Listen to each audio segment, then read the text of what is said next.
So I wouldn't change that. But it's not nothing. And it's certainly not just happiness. It's better than happiness, but it's almost unbearable.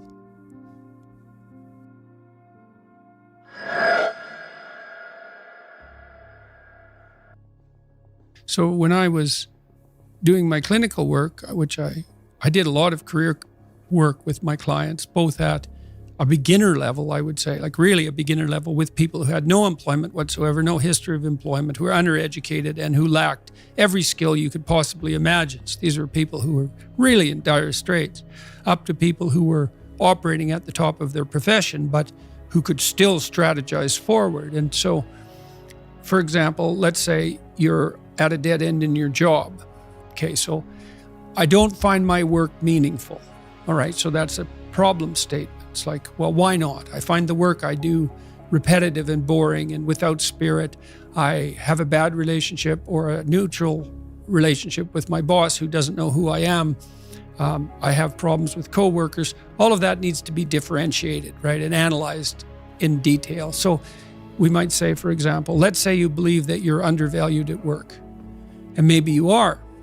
What you need to do is you have something to say, and we would have to figure out what it is that you have to say. But it would be some variant of, I'm bringing more value to the table than I'm being compensated for, and that's demoralizing me.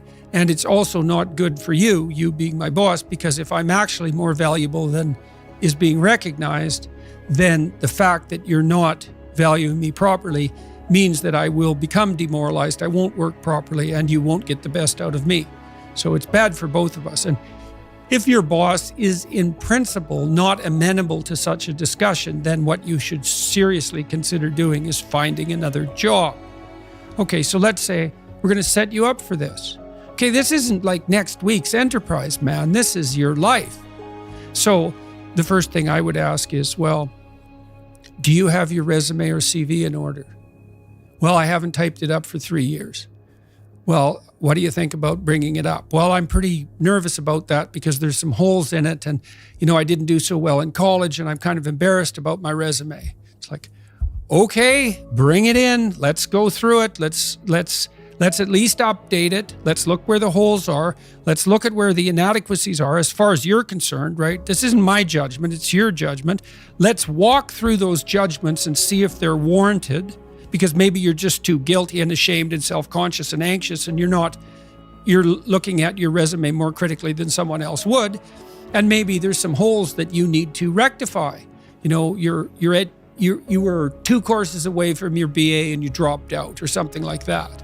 Well, maybe we need 6 months to address that. And at least, even if you can't be fully educated, you could be taking some courses online.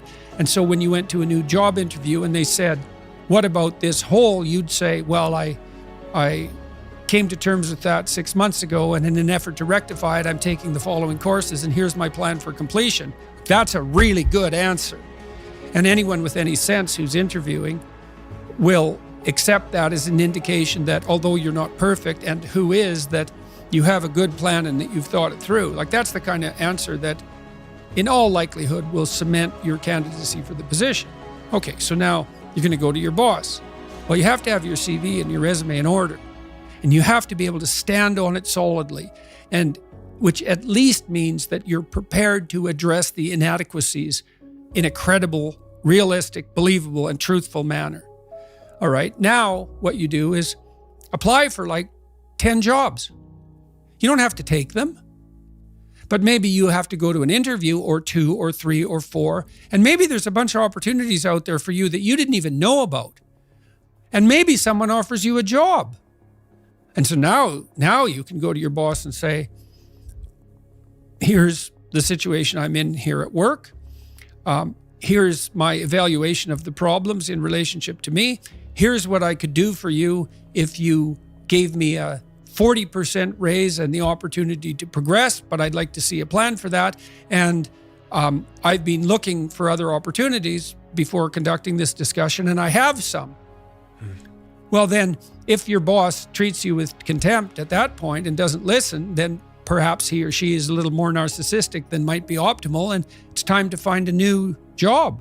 But this isn't something you do trivially. And so when you're doubtful, say you're trapped, you ask yourself, well, why am I trapped? And that's a hard question, right? Because some of it's your own inadequacy, a lot of it. And all of the part of it that you can deal with is your own inadequacy. So even if it's unfair, even if you're hemmed in for any number of reasons, inappropriate, like ethnically predicated oppression, let's say, or maybe you're in a workplace that really is sexist in some fundamental sense. Well, that's not good. It's not just, it's not fair, it's not meritorious, all of those things. And maybe you shouldn't be there. But what you can do to begin with is every bloody thing you possibly can do to put yourself in the most virtuous and powerful negotiating position possible. And you have to think like a snake in some sense to do that. You got to get the details right. You have to be prepared to bite, and you have to have your eyes on the prize, so to speak. And people aren't taught this sort of thing ever, really. They're not taught how to negotiate. They're not taught how to goal set. They're not taught how to conceptualize appropriate success in some broad sense. In some sense, that's what the humanities are supposed to teach people. So